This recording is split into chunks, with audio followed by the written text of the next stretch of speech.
ಎಲ್ಲರಿಗೂ ನಮಸ್ಕಾರ.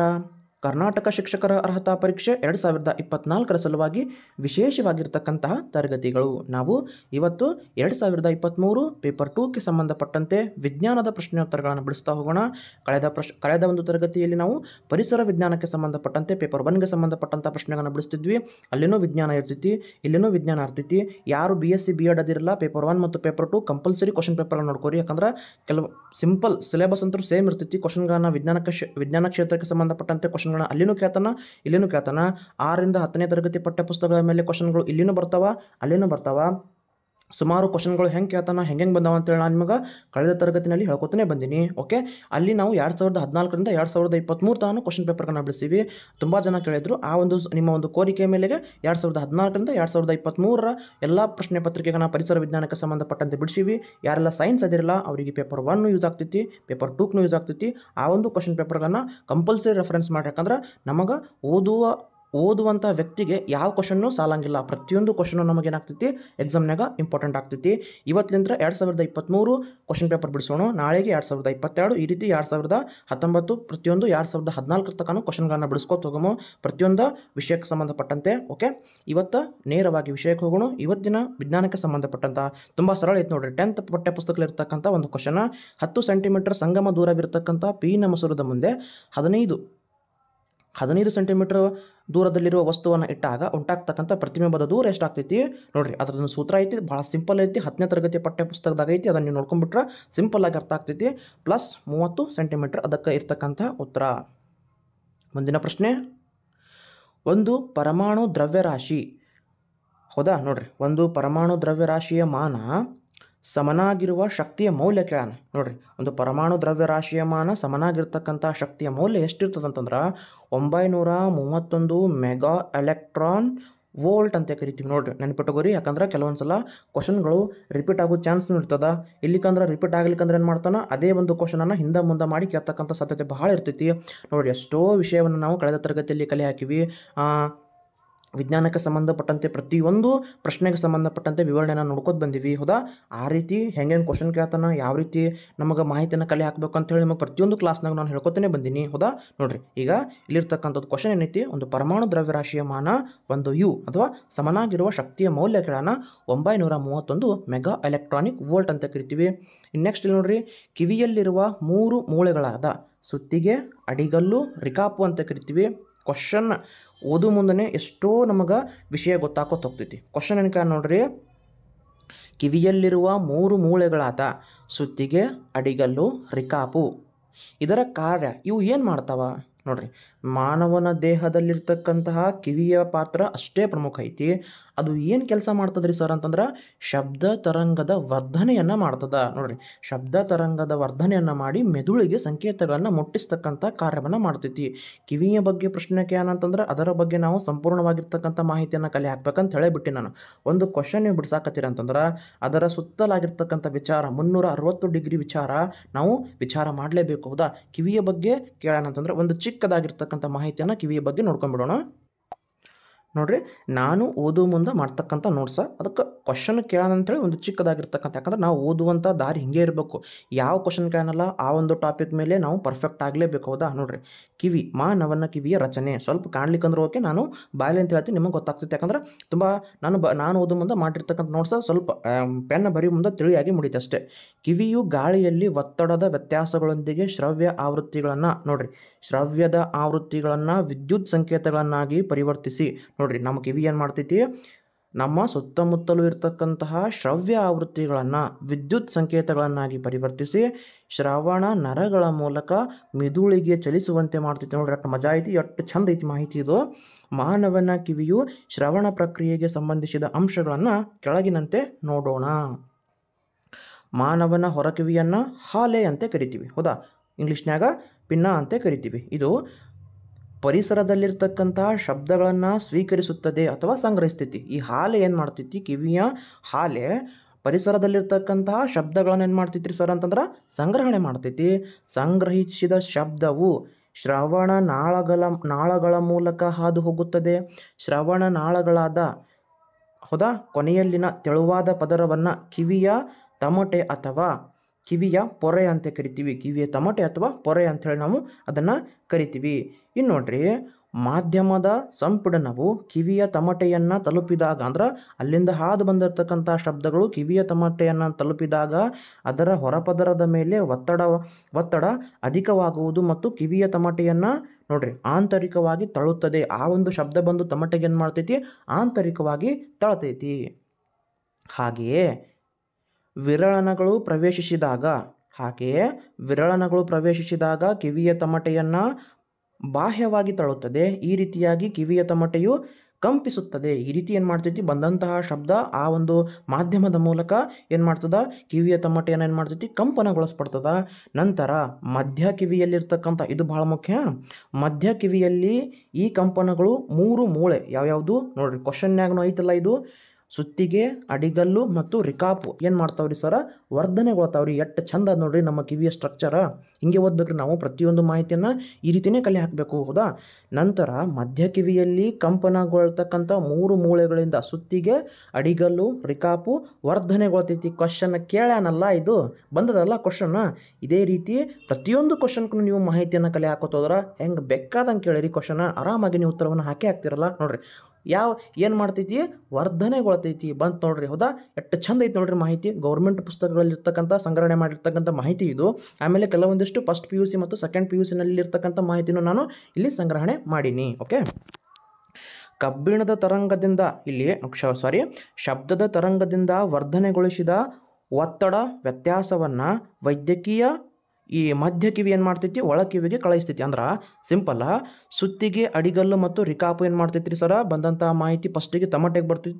ತಮಟೆಯ ನಂತರ ಎಲ್ಲಿಗೆ ಬರ್ತೈತಿ ಅದು, ಆ ತಮಟೆಯನ್ನು ದಾಟಿ ಸುತ್ತಿಗೆ, ಅಡಿಗಲ್ಲು ಮತ್ತು ರಿಕಾಪು ಏನು ಮಾಡ್ತಾವ್ರೆ, ಅದು ವರ್ಧನೆಗೊಳಪಡಿಸ್ತೈತಿ. ಆ ವರ್ಧನೆಯಾಗಿಂದ ಶಬ್ದದ ತರಂಗದಿಂದ ವರ್ಧನೆಗೊಳಿಸಿದ ಒತ್ತಡ ವ್ಯತ್ಯಾಸಗಳು ಮಧ್ಯ ಕಿವಿಯ ಒಳಕಿವಿಗೆ ಕಳಿಸ್ತೈತಿ. ಅಲ್ಲಿಂದ ಎಲ್ಲಿಗೆ ಹೋಗ್ತೈತಿ, ಒಳಕಿವಿಗೆ ಹೋಗ್ತದ.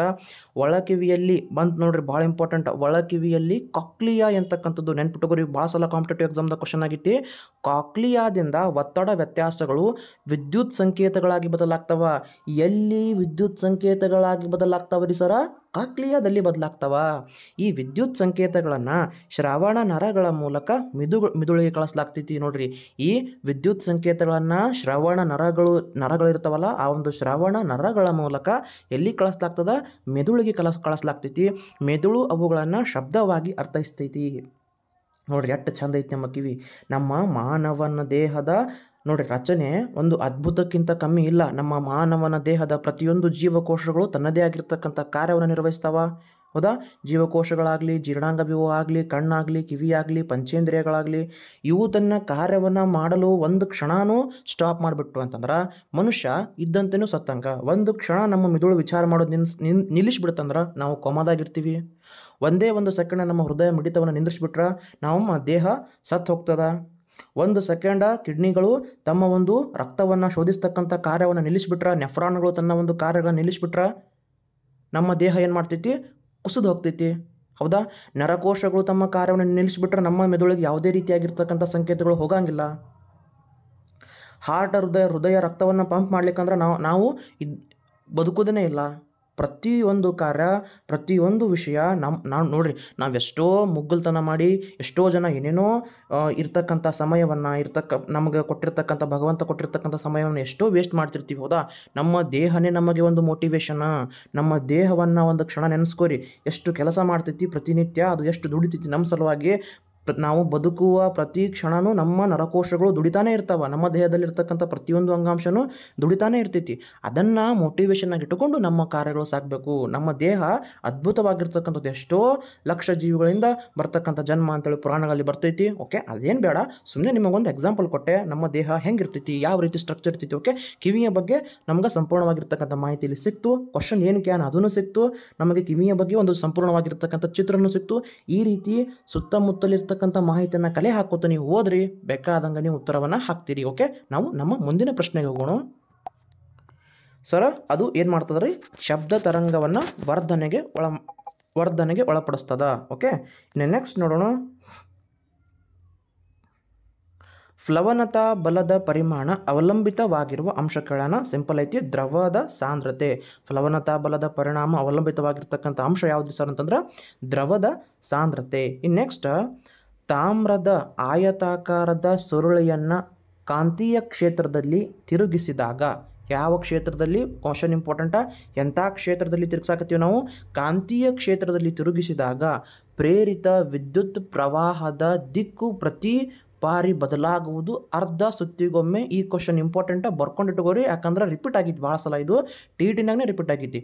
ಇನ್ನೊಂದು ಸಲ ಕ್ವಶನ್ ಓದ್ತೀನಿ, ರಿವಿಷನ್ ಆಗ್ತೈತಿ ನೋಡ್ರಿ. ತಾಮ್ರದ ಆಯತಾಕಾರದ ಸುರುಳಿಯನ್ನು ಕಾಂತಕ್ಷೇತ್ರದಲ್ಲಿ ತಿರುಗಿಸಿದಾಗ ಪ್ರೇರಿತ ವಿದ್ಯುತ್ ಪ್ರವಾಹದ ದಿಕ್ಕು ಪ್ರತಿ ಬಾರಿ ಬದಲಾಗುವುದು ಅರ್ಧ ಸುತ್ತಿಗೊಮ್ಮೆ. ಎಂಥ ಸುತ್ತಿಗೊಮ್ಮೆ? ಅರ್ಧ ಸುತ್ತಿಗೊಮ್ಮೆ. ಓಕೆ. ಶೀಘ್ರ ಸೂರ್ಯೋದಯ ಮತ್ತು ವಿಳಂಬಿತ ಸೂರ್ಯಾಸ್ತಕ್ಕೆ ಕಾರಣ ಬೆಳಕು ಎಂತಕ್ಕಂಥ ಚಾಪ್ಟರ್ ಓದ್ಕೋರಿ, ಅಲ್ಲಿ ಒಂದು ಕ್ವಶನ್ ಫಿಕ್ಸ್ ಆಗಿ ಬರ್ತೈತಿ, ಕೇಳೇಬೇಕು ಕ್ವಶನ್ನ. ಹೌದಾ? ಬೆಳಕು ಯಾವ ರೀತಿ, ಯಾವ ಮಾಧ್ಯಮದ ಮೂಲಕ ಹಾದು ಹೋಗ್ತೈತಿ, ನಾವು ಬೆಳಕಿನ ಬಗ್ಗೆ ಮಾಹಿತಿಯನ್ನು ಕಲೆ ಹಾಕಿದಾಗ ನಮಗೆ ಆ ಒಂದು ಮಾಹಿತಿ ಗೊತ್ತಾಗೋಗ್ತೈತಿ. ಬೆಳಕಿನ ಪ್ರತಿಫಲನ ಅಂತಂದ್ರೇನು, ಬೆಳಕಿನ ವಕ್ರೀಭವನ ಅಂತಂದ್ರೇನು, ಪ್ರತಿಯೊಂದು ಮಾಹಿತಿನೂ ನಮಗೆ ಸಿಗ್ತಾ ಹೋಗ್ತದ. ಇಲ್ಲಿ ಶೀಘ್ರ ಸೂರ್ಯಾಸ್ತ ಮತ್ತು ವಿಳಂಬಿತ ಸೂರ್ಯಾಸ್ತಕ್ಕೆ ಏನ್ರಿ ಸರ ಕಾರಣ ಅಂತಂದ್ರೆ ವಾಯುಮಂಡಲದಲ್ಲಿ ಬೆಳಕಿನ ವಕ್ರೀಭವನ. ಒಂದಿಷ್ಟು ನನ್ನ ಹತ್ರ ಪಾಯಿಂಟ್ ಅದಾವ, ಅದನ್ನು ಚರ್ಚೆ ಮಾಡ್ಕೊಂಡ್ಬಿಡೋಣ. ಕ್ವಶನ್ ಕೇಳಂತಂದ್ರೆ ಈ ಮತ್ತೆ TETನಾಗ ಏನೆಲ್ಲ ಕ್ವಶನ್ಗಳಾಗ್ಯಾವಲ್ಲ, ಮತ್ತೆ ಅಷ್ಟೇ ಅಲ್ಲ, ನಿಮ್ಮ ವಿಜ್ಞಾನ ಕ್ವಶನ್ ಪೇಪರ್ಗಳನ್ನ ಬೇರೆ ಬೇರೆ ಕ್ವಶನ್ ಪೇಪರ್ಗಳನ್ನು ರೆಫರೆನ್ಸ್ ಮಾಡೋದ್ರಿಂದ ನಿಮಗೆ ಅಷ್ಟೇ ಲಾಭ ಆಗ್ತೈತೆ. ಯಾಕಂದ್ರೆ ಕ್ವಶನ್ ಪೇಪರ್ಗಳನ್ನ ನಾವು ಎಷ್ಟು ಬಿಡಿಸ್ತೀವಿ ರೀ, ಅಷ್ಟು ನಮಗೆ ಸಿಲೆಬಸ್, ಅರ್ಧ ಸಿಲೆಬಸ್ ಅಂತೂ ಅಲ್ಲೇ ಪರ್ಫೆಕ್ಟ್ ಆಗ್ತೈತಿ. ನೋಡ್ರಿ, ನಾವು 2014ರಿಂದ 2023 ತನಕ ಪೇಪರ್ 1ಗೆ ಸಂಬಂಧಪಟ್ಟಂಥ ಕ್ವಶನ್ಗಳನ್ನ ನೋಡ್ಕೋತ ಬಂದ್ವಿ. ಹೌದಾ? ಪರಿಸರ ವಿಜ್ಞಾನಕ್ಕೆ ಸಂಬಂಧಪಟ್ಟಂತೆ ಅಲ್ಲಿ ಪರಿಸರ ವಿಜ್ಞಾನ ಬರೀ ಹೆಸರಷ್ಟೇ ಐತಿ, ಆದ್ರೆ ಕೇಳಿರ್ತಕ್ಕಂಥದ್ದು ಎಲ್ಲವೂ ವಿಜ್ಞಾನಕ್ಕೆ ಸಂಬಂಧಪಟ್ಟಂಥ ಪ್ರಶ್ನೆಗಳೇ ಅದಾವ. ಎಷ್ಟೆಷ್ಟು ಒಂದೊಂದು ಪ್ರಶ್ನೆನೂ ಅಷ್ಟೇ ಪ್ರಮುಖ. ಅಲ್ಲಿರ್ತಕ್ಕಂಥ ಕೆಲವೊಂದು ಪ್ರಶ್ನೆಗಳು ನಮಗೆ ಪೇಪರ್ 2ಗೂ ರಿಪೀಟ್ ಆಗ್ಯಾವ್ರಿ ಸರ. ಪೇಪರ್ 2ನಲ್ಲಿ ಕೇಳಿರ್ತಕ್ಕಂಥ ಪ್ರಶ್ನೆಗಳೂ ಪೇಪರ್ 1ನ್ಯಾಗೂ ರಿಪೀಟ್ ಆಗ್ಯಾವ ಸರ. ರಿಪೀಟ್ ಆಗ್ಯಾವ ಅಂತಂದ್ರೆ as it is question repeat ಆಗಂಗಿಲ್ಲ ರೀ. ಅಲ್ಲಿರ್ತಕ್ಕಂಥ ಟಾಪಿಕ್ಗಳ ಮೇಲೆ ಕ್ವಶನ್ಗಳನ್ನ ಕೇಳ್ಕೋತ ಬರ್ತಾನೆ, ಸೆಂಟೆನ್ಸ್ಗಳನ್ನ ಹಿಂದೆ ಮುಂದೆ ಮಾಡಿ ಅಪ್ಲೈಡ್ ಆಗಿ ಪ್ರಶ್ನೆಗಳನ್ನ ಕೇಳ್ಕೋತ ಬರ್ತಾನೆ. ಓಕೆ. ವಾಯುಮಂಡಲದಲ್ಲಿರ್ತಕ್ಕಂಥ ವಕ್ರೀಭವನ ಒಂದಿಷ್ಟು ಪರಿಣಾಮಗಳದಾವ, ಬೆಳಕಿನ ಪರಿಣಾಮಗಳು, ಅದನ್ನು ಒಂದು ಸ್ವಲ್ಪ ನೋಡ್ಕೊಂಡ್ಬಿಡೋಣ. ಇಲ್ಲಿ ನೋಡ್ರಿ, ಬೆಳಕಿನ ವಿದ್ಯಮಾನಗಳು ಮತ್ತು ಅವುಗಳ ಅನ್ವಯಗಳು. ನೋಡ್ರಿ, ಬೆಳಕಿನ ಚದುರುವಿಕೆ ಅಂತ ಕರಿತೀವಿ, ಸ್ಕ್ಯಾಟರಿಂಗ್ ಆಫ್ ಲೈಟ್. ಇದರ ಅನ್ವಯಗಳು ನಿತ್ಯ ಜೀವನದಲ್ಲಿ ಏನಾಗ್ತಾವ್ರಿ? ಆಕಾಶ ನೀಲಿಯಾಗಿ ಕಾಣ್ತದ. ನೋಡ್ರಿ, ನಮ್ಮ ಕಣ್ಣಿಗೆ ಆಕಾಶ ನೀಲಿಯಾಗಿ ಯಾಕೆ ಕಾಣ್ತೈತ್ರಿ ಅಂತಂದ್ರೆ ಅಲ್ಲಿ ಬೆಳಕು ಚದುರ್ತದ್ರಿ ಸರ. ಬೆಳಕು ಸೂರ್ಯನ ಕಿರಣಗಳಿಗೆ ಅಲ್ಲಿರ್ತಕ್ಕಂಥ ಕಣಗಳು ಚದುರಿದಾಗ ಏನಾಗ್ತೈತಿ, ನಮಗೆ ಆಕಾಶ ನೀಲಿಯಂತೆ ಕಾಣ್ತೈತಿ. ಸಮುದ್ರ ನೀಲಿಯಾಗಿ ಕಾಣ್ತದ. ಸೂರ್ಯೋದಯವಾಗುವಾಗ ಮತ್ತು ಮುಳುಗುವಾಗ ಕೆಂಪಾಗಿ ಕಾಣುವುದು. ನೋಡ್ರಿ, ಸೂರ್ಯೋದಯ ಉದಯಿಸುವಾಗ ಮತ್ತು ಮುಳುಗುವಾಗ, ಸೂರ್ಯ ಹುಟ್ಟು ಮುಂದ ಮುಳುಗು ಮುಂದ ಕೆಂಪಾಗಿ ಕಾಣಕ್ಕೆ ಯಾವುದು ಕಾರಣ? ಬೆಳಕಿನ ಚದುರುವಿಕೆ. ಇನ್ನು ಬೆಳಕಿನ ಸಂಪೂರ್ಣ ಆಂತರಿಕ ಪ್ರತಿಫಲನ. ಹೌದಾ? TIR ಅಂತ ಕರಿತೀವಿ, ಟೋಟಲ್ ಇಂಟರ್ನಲ್ ರಿಫ್ಲೆಕ್ಷನ್ ಅಂತೇಳಿ ಕರಿತೀವಿ ಅದಕ್ಕೆ. ಇದರ ಒಂದು ನಮ್ಮ ದಿನನಿತ್ಯದ ಜೀವನದಲ್ಲಿ ಏನು ಅನ್ವಯಗಳಾದವ್ರಿ ಸರ್ ಅಂತಂದ್ರೆ, ಮರುಭೂಮಿಯಲ್ಲಿ ಮರೀಚಿಕೆ ಭಾಳ ಇಂಪಾರ್ಟೆಂಟ್. ಇದು ಅಂದ್ರೆ ನೀರು ಇರ್ಲಿಕ್ಕಂದ್ರೂ ನೀರು ಇದ್ದಂಗೆ ಅದು ಬಾಗಿ ಕಾಣಿಸೋದು ನೋಡ್ರಿ ಲೈಟ್ಗಳು. ಅಲ್ಲಿ ನೀರು, ಮರುಭೂಮಿಯಲ್ಲಿ ಮರೀಚಿಕೆ, ಟಾರ್ ರಸ್ತೆಯ ಮೇಲೆ ನೀರು ನಿಂತಂತೆ ಕಾಣುವುದು, ದ್ಯುತಿ ತಂತುಗಳು ಕಾರ್ಯನಿರ್ವಹಿಸುವಿಕೆ. ನೋಡ್ರಿ, ದ್ಯುತಿ ತಂತುಗಳು ಯಾವ ಒಂದು ಆಧಾರದ ಮೇಲೆ ಕಾರ್ಯನಿರ್ವಹಿಸ್ತಾವ ಅಂತಂದ್ರೆ ಇದು FDA SDA ಕ್ವಶನ್ ನೋಡ್ರಿ, ಅಲ್ಲಿ ಕೇಳೋಣ. ಗ್ರೂಪ್ C ಇದು ಕ್ವಶನ್ ಆಗೈತಿ, TETನಾಗೂ ಕ್ವಶನ್ ಆಗೈತಿ. ಆಮೇಲೆ ಗ್ರೂಪ್ C ಭಾಳ ಸಲ ಕೇಳೋ ಕ್ವಶನ್, ದ್ಯುತಿ ತಂತುಗಳು ಕಾರ್ಯನಿರ್ವಹಿಸುವಿಕೆ ಅಂತಂದ್ರೆ ಟೋಟಲ್ ಇಂಟರ್ನಲ್ ರಿಫ್ಲೆಕ್ಷನ್ ಮೂಲಕ ದ್ಯುತಿ ತಂತುಗಳು ಕಾರ್ಯವನ್ನು ನಿರ್ವಹಿಸ್ತಾವ. ವಜ್ರಕ್ಕೆ ಪ್ರಖರ ಬೆಳಕು ಬರುವುದನ್ನು ಬೆಳಕಿನ ಸಂಪೂರ್ಣ ಆಂತರಿಕ ಪ್ರತಿಫಲನದಿಂದ. ನೋಡ್ರಿ, ಎಷ್ಟು ಚಂದ ಅದ ಕ್ವಶನ್, ಪ್ರತಿಯೊಂದು ಟಾಪಿಕ್ ಹೆಂಗೆ ನೋಡ್ರಿ. ಇನ್ನು ಬೆಳಕಿನ ವಿವರ್ತನೆ. ಹೌದಾ? ನೋಡ್ರಿ, ಬೆಳಕಿನ ವಿವರ್ತನೆಯ ಅನ್ವಯಗಳು ಅಂತಂದ್ರೆ ಬೆಳಕಿನ ಅಲೆಗಳು ನೇರವಾಗಿ ಸಾಗದೆ ತಮ್ಮ ನೇರದ ಎರಡೂ ಕಡೆ ಬೆಳಕನ್ನು ಹರಡಿಸ್ತಾವ. ಇದನ್ನು ಬೆಳಕಿನ ವಿವರ್ತನೆ ಅಂತ ಕರಿತೀವಿ. ಇದನ್ನು ಕ್ವಶನ್ನ ಕೇಳೋಣ. ಓಕೆ, ನಮ್ತ ಇಷ್ಟು ಮಾಹಿತಿ ಇತ್ತು, ನಿಮ್ಮ ಕೂಡ ಹಂಚ್ಕೊಂಡೆ. ಮತ್ತೆ ಅಂತಹ ಮಾಹಿತಿ ಏನಾದರೂ ಇಂಪಾರ್ಟೆಂಟ್ ಇತ್ತು, ಎಕ್ಸಾಮ್ದಲ್ಲಿ ಕ್ವಶನ್ ಆಗ್ತೈತಿ ಅಂತಕ್ಕಂಥದ್ದು, ಮತ್ತು ಕೆಲವೊಂದಿಷ್ಟು ಟಾಪಿಕ್ಗಳ ಮೇಲೆ ಕ್ವಶನನ್ನು ಕೇಳಬೇಕು. ಆ ಟಾಪಿಕ್ ಒಂದು ಸಲ ಕ್ವಶನ್ ಪೇಪರ್ ತೆಗೆದನಂತಂದ್ರೆ ಆ ಒಂದು ಟಾಪಿಕ್ಗಳ ಮೇಲೆ ಕ್ವಶನ್ಗಳು ಬರ್ತಾವೆ. ಅಂಥ ಟಾಪಿಕ್ಗಳು ಯಾವುದಾದ್ರೂ ಬಂದು ಅಂತಂದ್ರೆ ನಿಮ್ಗೆ ಕೂಡ ಆ ಒಂದು ಟಾಪಿಕ್ ನಾನು ಹಂಚ್ಕೋತೀನಿ.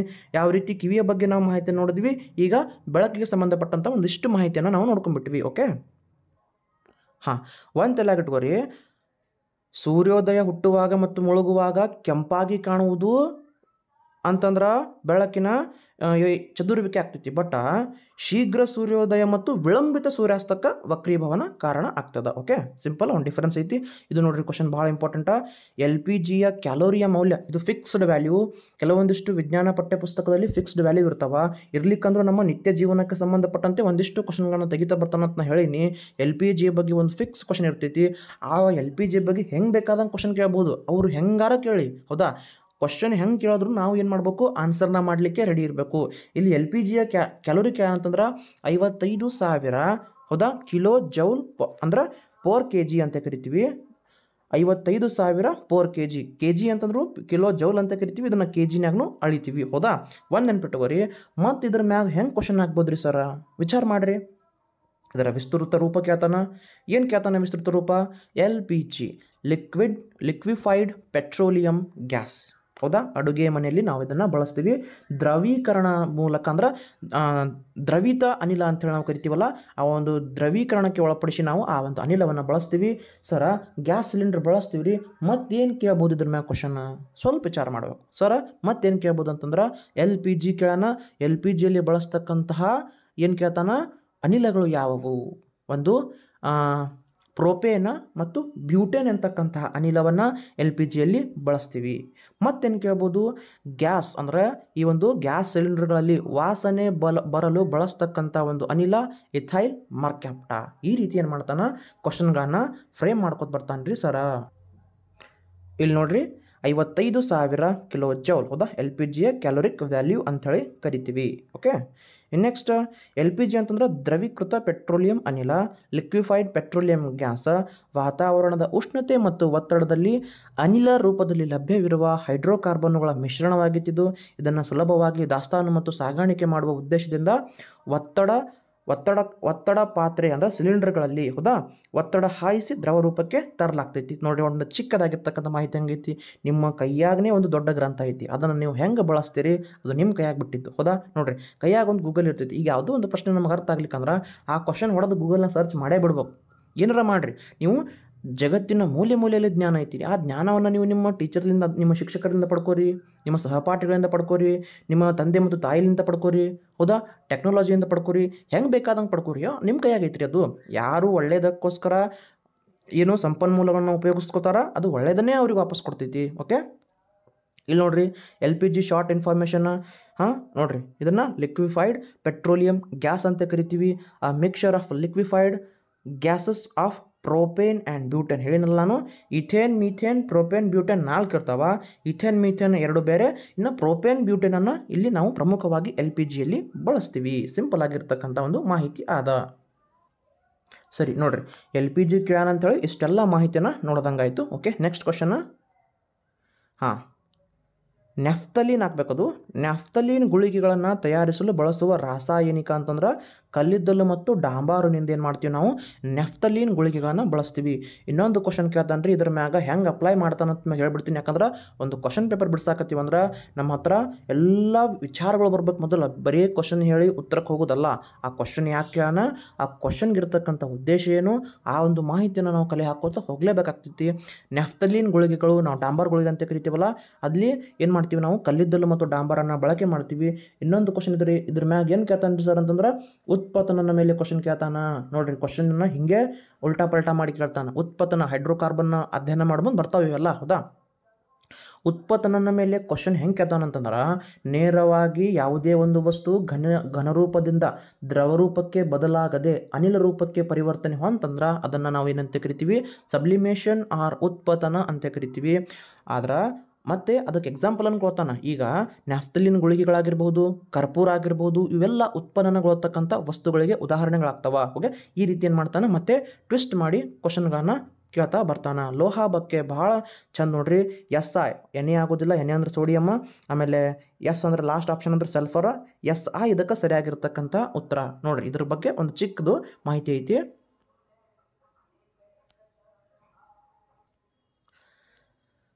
ಸಾಮಾನ್ಯವಾಗಿ ದೊರೆಯತಕ್ಕಂಥ ಲೋಹಾಭಗಳು ಯಾವ್ರಿ ಸರ?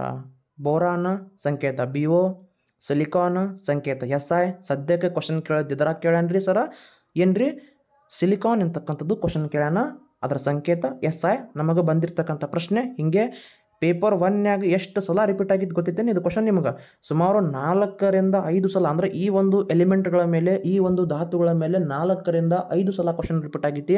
ಇದ್ರಾಗ ಯಾವುದಾದ್ರೂ ಒಂದು ಕೇಳ್ಬೋದವ ಈ ಕೆಳಗಿನವುಗಳಲ್ಲಿ. ಯಾಕಂದ್ರೆ ಧಾತುಗಳಲ್ಲಿ ನಾವು 2 ಪ್ರಕಾರ ಮಾಡ್ತೀವಿ, ಒಂದು ಲೋಹಗಳು, ಇನ್ನೊಂದು ಲೋಹಗಳು ಮತ್ತು ಅಲೋಹಗಳು, ಇನ್ನೊಂದು ಭಾಗ ಐತಿ ಅದ್ರಾಗ ಲೋಹಾಭಗಳು ಅಂತ ಹೇಳಿ ಮಾಡ್ತೀವಿ. ಒಟ್ಟು 3 ಪ್ರಕಾರಗಳನ್ನಾಗಿ ನಾವು ದ್ರವ್ಯಗಳನ್ನ ವಿಂಗಡಿಸ್ತಾ ಬರ್ತೀವಿ, ಧಾತುಗಳನ್ನ ವರ್ಗೀಕರಣ ಮಾಡ್ಕೊತ ಬರ್ತೀವಿ. ಹೆಚ್ಚು ಕೇಳೋದು ಲೋಹಾಭಗಳ ಮೇಲೆ ಪ್ರಶ್ನೆಯನ್ನು ಕೇಳ್ತಾನ.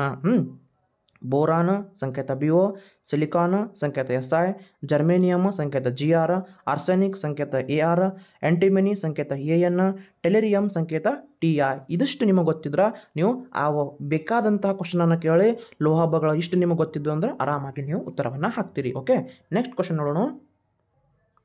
ನೋಡ್ರಿ, ಹಾಂ, ಮೋಲ್ ಪದವನ್ನು ಪರಿಚಯಿಸಿರ್ತಕ್ಕಂಥ ವಿಜ್ಞಾನಿ ಯಾರು? ಕೌನ್ ಹೈ? ಮೋಲ್ ಪದವನ್ನು ಪರಿಚಯಿಸಿದ ವಿಜ್ಞಾನಿ ಕೌನ್ ಹೈ? ನೋಡ್ರಿ, ವಿಲ್ಹೆಲ್ಮ್ ಓಸ್ವಾಲ್ಟ್ ಅಂತ ಕರಿತೀವಿ. ವಿಲ್ಹೆಲ್ಮ್ ಓಸ್ವಾಲ್ಟ್ ಅವ್ರ ಹೆಸರು ವಿಲ್ಹೆಲ್ಮ್ ಓಸ್ವಾಲ್ಟ್ ಅಂತ ಕರಿತೀವಿ. ಆದ್ರೆ ಜೆ ಥಾಮ್ಸನ್ ಇದಕ್ಕೆ ಸಂಬಂಧಪಟ್ಟಾರ? ಆಪ್ಷನ್ ಅದಾವ ಅಂದ್ರೆ ಒಂದು ಸಲ ರೌಂಡ್ ಹೊಡೆದೇ ಬಿಡ್ಬೇಕು ನಾವು. ಹೌದಾ, ಹಿಂಗೆ ನಾವು ಓದ್ತಕ್ಕಂಥ ಮಾದರಿನೂ ನಮ್ಮ ದಾರಿನೂ ಹಿಂಗೆ ಇರಬೇಕು. ಹೌದಾ, ಮೋಲ್ ಪದವನ್ನು ಬಳಸಿದ್ದು ಆಪ್ಷನ್ ನಂಬರ್ 3 ಇರ್ತಕ್ಕಂಥ ವಿಜ್ಞಾನಿ ವಿಲ್ಹೆಲ್ಮ್ ಅಂತಕ್ಕಂಥದ್ದು ಗೊತ್ತಾಯಿತು. ಆದ್ರೆ ಜೆ ಥಾಮ್ಸನ್ ರವರು ಸಾಹೇಬ್ರು ಏನು ಮಾಡ್ತಾರ? ಈ ಸಾಹೇಬರು ಹೌದಾ ಏನನ್ನು ಕಂಡುಹಿಡಿತಾರ? ಮತ್ತು ಡಾಲ್ಟನ್ ರವರು ಏನನ್ನು ಮಾಡ್ತಾರ? ಲೆವಾಯ್ಸಿಯರ್ ಅವರು ಏನನ್ನು ಮಾಡ್ತಾರ? ಲೆವಾಯ್ಸಿಯರ್ ರವರು law of conservation of mass ಅಂತಕ್ಕಂಥದ್ದನ್ನು ತತ್ವವನ್ನು ಕೊಡ್ತಾರ. ಡಾಲ್ಟನ್ ರವರು ದ ಥಿಯರಿ ಆಫ್ ಡಾಲ್ಟನ್ ಅಂತಲೇ ಅದನ್ನು ಕರಿತೀವಿ. ಹೌದಾ, ಅಂದ್ರೆ ಥಿಯರಿ ಆಫ್ ಡಾಲ್ಟನ್ಗೆ ಪ್ರಸಿದ್ಧರಾಗಿದ್ದಾರೆ. ನಂತರ ಜೆ ಥಾಮ್ಸನ್ ರವರು ಎಲೆಕ್ಟ್ರಾನ್ಗಳನ್ನು ಏನು ಮಾಡ್ತಾರೆ? ಕಂಡುಹಿಡಿತಾರೆ ರೀ. ಈ ಸಾಹೇಬರು ಎಲೆಕ್ಟ್ರಾನ್ಗಳನ್ನು ಕಂಡುಹಿಡಿತಾರ, ಅದಕ್ಕೆ ಇವರ ಹೆಸರನ್ನು ಇಲ್ಲಿ ಕೊಟ್ಟಾರ. ಓಕೆ, ಇಲ್ಲಿ ನೋಡ್ರಿ, ಜೆ ಥಾಮ್ಸನ್ ರವರು 18 ಡಿಸೆಂಬರ್ 1856 ಆಮೇಲೆ ಅಲ್ಲಿಂದ ಹಿಡಿದು ಇವರ ಕಾಲಾವಧಿ 30 August 1949. Sir Joseph John Thomson, J Thomson ಅಂತ ಕರಿತೀವಿ.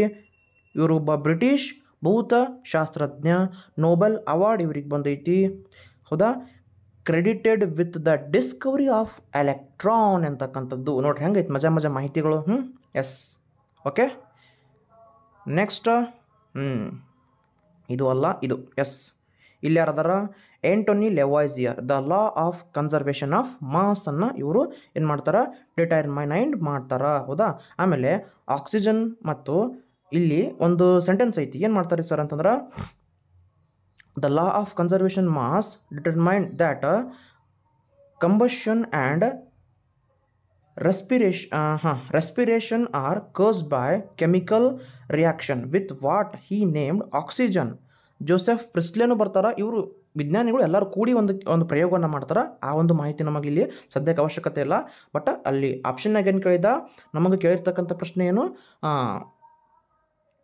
ಆ ಒಂದು ಆಪ್ಷನ್ಗಳಿಗೆ ಸಂಬಂಧಪಟ್ಟಂತೆ ಇಲ್ಲಿ ಮಾಹಿತಿನ ನಾನು ಕೊಟ್ಟಿನಿ. ಮತ್ತೆ ಅದು ಆಳಕ್ಕೆ ಹೋದ್ರೆ ಮತ್ತೆ ಇನ್ನೂ ಹೆಚ್ಚಾಕೋತಾನೆ ಹೋಗ್ತೈತೆ ಹೊರತು ಕಮ್ಮಿ ಅಂತರೂ ಆಗೋದಿಲ್ಲ. ಹೌದಾ, ನೋಡ್ರಿ, ಇವರು Antoine Lavoisier law of the conservation of mass. ಆಮೇಲೆ ಇವ್ರು ಸರ್ ಜೆ ಥಾಮ್ಸನ್ ಏನು ಮಾಡ್ತಾರೆ? ಎಲೆಕ್ಟ್ರಾನ್ಗಳನ್ನು ಖಾಲಿ ಹಾಕ್ತಾರೆ. ಇನ್ನು ಡಾಲ್ಟನ್ ಬಗ್ಗೆ ಅಂತ ಗೊತ್ತೈತಿ, ಡಾಲ್ಟನ್ ಥಿಯರಿಗೆ ಸಂಬಂಧಪಟ್ಟಂತೆ. ಓಕೆ, ನಂತರ ನಮ್ಮ ನೇರವಾಗಿ ನಮ್ಮ ಕ್ವಶನ್ಗೆ ಹೋಗೋಣ ನಾವು. Okay, next. ಓಕೆ, 3 ಆದವು. ಜೆ ಥಾಮ್ಸನ್ ಆಯಿತು, ಡಾಲ್ಟನ್ ಆಯಿತು, ವಿಲ್ಹೆಲ್ಮ್ ಓಸ್ವಾಲ್ಟ್ ಸದ್ಯಕ್ಕೆ ಇರ್ತಕ್ಕಂಥ ಪ್ರಶ್ನೆ. ಲೆವಾಯ್ಸಿಯರ್ ಅಂತ ನೋಡಿವಿ ಯಾರ್ಯಾರು ಏನೇನು ಕಂಡುಹಿಡಿದಾರ. ಮತ್ತು ಆಕ್ಸಿಜನ್ ಕಂಡುಹಿಡಿಯುವ ಒಂದು ಇದ್ರಾಗೂ ಯಾರ ಪಾತ್ರ ಐತಿ? ಲೆವಾಯ್ಸಿಯರ್ ಅವರ ಪಾತ್ರ ಐತಿ. ಅಲ್ಲಿ ಕೆಮಿಸ್ಟ್ರಿನಾಗ ನಾವು ಓದ್ತಾ ಹೋಗ್ತೀವಿ, ಅಷ್ಟು ಡೆಪ್ತಿಗೆ ಸದ್ ಬೇಡ, ಯಾಕಂದ್ರೆ ಕ್ಲಾಸ್ ಭಾಳ ಲಾಂಗ್ ಆಗ್ತೈತಿ.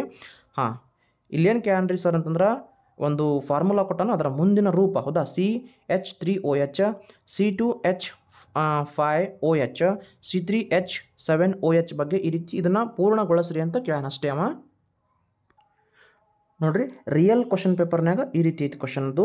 CH3OH, C2H5OH, C3H7OH ಈ ಅನುರೂಪದ ಶ್ರೇಣಿಯ ಮುಂದಿನ ಸದಸ್ಯ ಅಂತ ಕೇಳೋಣ. ಆಪ್ಷನ್ ನಂಬರ್ 4 ಏನಾಗ್ತೈತಿ ರೀ? C4H9OH ಅಂತಕ್ಕಂಥದ್ದು ಇದಕ್ಕೆ ಸಂಬಂಧಪಟ್ಟಂಥ ಉತ್ತರ. ಓಕೆ, ಇಷ್ಟು ಅಂದ್ರೆ ಅಲ್ಲಿ ಏನಿತ್ತು ಟೈಪ್ ಮಾಡೋ ಮುಂದೆ ಇದ್ರಾಗ ಈ ರೀತಿ ಫಾರ್ಮುಲಾಗಳನ್ನು ಜೋಡಿಸೋ ಮುಂದೆ ಏನಾಗ್ತೈತಿ, ಸ್ವಲ್ಪ ತೊಂದರೆ ಆಗ್ತೈತಿ ಅಷ್ಟು. ಅದಕ್ಕೆ ನಾನು ರಿಯಲ್ ಆಗಿರ್ತಕ್ಕಂಥ ಕ್ವಶನ್ ಪೇಪರ್ನ ತಂದೆ ಅಷ್ಟೇ. Okay, next question. Chlor alkali ವಿಧಾನದಲ್ಲಿ ಕ್ಯಾಥೋಡ್ನಲ್ಲಿ ಬಿಡುಗಡೆಯಾಗಿರ್ತಕ್ಕಂಥ ಅನಿಲ H2 ಅನಿಲ. ನೆನ್ಪಿಟ್ಟುಕೋರಿ, H2 ಅನಿಲ. Cl2 O2 CO2 ಅಲ್ಲ. CO2 ಅಂತಂದ್ರೆ ಕಾರ್ಬನ್ ಡೈಆಕ್ಸೈಡ್, O2 ಅಂದ್ರೆ ಆಕ್ಸಿಜನ್ ಸಿಂಬಾಲ. ಹೌದಾ, Cl2 ಕ್ಲೋರಿನ್ಗೂ ನಾವು ಕರಿತೀವಿ. ಇನ್ನು H2 ಅಂತಕ್ಕಂಥ ಅನಿಲ ಕ್ಲೋರೋ ಆಲ್ಕಲಿ ವಿಧಾನದಲ್ಲಿ ಕ್ಯಾಥೋಡ್ನಲ್ಲಿ ಬಿಡುಗಡೆ ಆಗ್ತಕ್ಕಂಥ ಅನಿಲ ಯಾವುದ್ರಿ ಸರ್ ಅಂತಂದ್ರೆ H2 ಅನಿಲ. ಇದು ನೋಡ್ರಿ ಭಾಳ ಮುಖ್ಯ.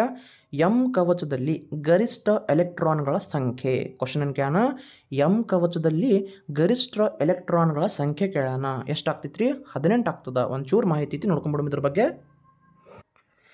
ಎಲೆಕ್ಟ್ರಾನಿಕ್ ಕಾನ್ಫಿಗ್ರೇಷನಲ್ಲಿ ಬರ್ತಕ್ಕಂಥ ಒಂದು ಮಾಹಿತಿ ಇದು. ಅಲ್ಲಿ ಬರ್ತಕ್ಕಂಥ ಚಾಪ್ಟರ್ನಾಗ ಈ ಒಂದು ಪ್ರಶ್ನೆ ಕೇಳೋಷ್ಟೇ. ಪರಮಾಣುವಿನ ಬೀಜ ಕೇಂದ್ರದ ಸುತ್ತಲೂ ಇರುವ ಕವಚಗಳನ್ನು ಎಲೆಕ್ಟ್ರಾನ್ಗಳು ಯಾವ ರೀತಿ ಹಂಚಿಕೆಯಾಗಿವೆ ಎಂಬುದನ್ನು ಸೂತ್ರದ ಸಹಾಯದಿಂದ ಸೂಚಿಸುವುದೇ ಎಲೆಕ್ಟ್ರಾನ್ ವಿನ್ಯಾಸವಾಗಿದೆ. ಇದನ್ನು ಸೂಚಿಸಲು ನೋಡ್ರಿ, ಡೆನ್ಮಾರ್ಕ್ನ ಭೌತವಿಜ್ಞಾನಿ ಹೌದಾ ನೀಲ್ ಬೋರ್ ಇವರು ಬೀಜ ಕೇಂದ್ರದ ನಂತರ ಬರ್ತಕ್ಕಂತಹ ಕವಚಗಳನ್ನು ಅನುಕ್ರಮವಾಗಿ ನೀಲ್ ಬೋರ್ ಅವರು K, L, M ಮತ್ತು N ಕವಚಗಳಿಂದ ಹೆಸರಿಸಿದರು.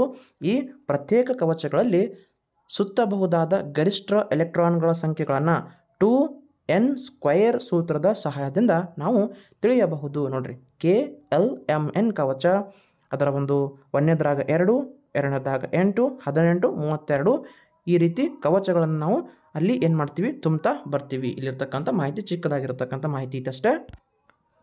ಹೌದಾ, ಈ ಬರ್ತಕ್ಕಂಥದ್ದು ಲಾಸ್ಟ್ ಕವಚನಾಗ 32 ಬರ್ತಾವ. ಇದರಾಗ 18 M ಕವಚದಲ್ಲಿ ಬರ್ತಕ್ಕಂಥ ಒಂದು ಎಲೆಕ್ಟ್ರಾನ್ಗಳ ಸಂಖ್ಯೆ ಅಷ್ಟ್ರಿ 18. ಕೊಟ್ಟಿರುವ ಹೇಳಿಕೆಗಳಲ್ಲಿ ಸರಿ ಉತ್ತರವನ್ನು ಆಯ್ಕೆ ಮಾಡಿ. ಎಂಡೋಪ್ಲಾಸ್ಮಿಕ್ ರೆಟಿಕ್ಯುಲಮ್ ವಸ್ತುಗಳ ಸಾಗಾಣಿಕಾ ಚಾಲನ ಆಗಿ ಕಾರ್ಯನಿರ್ವಹಿಸ್ತೈತಿ, ಚಾನಲ್ ಆಗಿ. ಹೌದಾ, ಎಸ್, ಇದು ಸರಿ ಐತಿ. ಯಾಕಂದ್ರೆ ಎಂಡೋಪ್ಲಾಸ್ಮಿಕ್ ರೆಟಿಕ್ಯುಲಮ್ ಏನು ಮಾಡ್ತೈತಿ, ವಸ್ತುಗಳನ್ನು ಸಾಗಾಣಿಕಾ ಚಾನಲ್ ಆಗಿ ಕಾರ್ಯನಿರ್ವಹಿಸ್ತೈತಿ. ಜೀವಕೋಶಗಳಲ್ಲಿ ಬರ್ತಕ್ಕಂಥ ಟಾಪಿಕ್ ಇದು. ಕ್ವಶನ್ ಹೆಂಗೆ ನೋಡ್ರಿ, ಇದು ಕೋಶದ ಕೆಲವು ಜೀವರಾಸಾಯನಿಕ ಚಟುವಟಿಕೆಗಳ ಮೇಲೆ ಒದಗಿಸುವ ಹೌದಾ ಸೈಟೋಪ್ಲಾಸ್ಟಿಕ್ ಚೌಕಟ್ಟಿನಂತೆ ಕಾರ್ಯನಿರ್ವಹಿಸ್ತೈತಿ. ಇದು ಸರಿಯಾಗಿರ್ತಕ್ಕಂಥದ್ದು. ಎರಡೂ ಸ್ಟೇಟ್ಮೆಂಟ್ ಇಲ್ಲಿ ಸರಿ ಅದಾವ.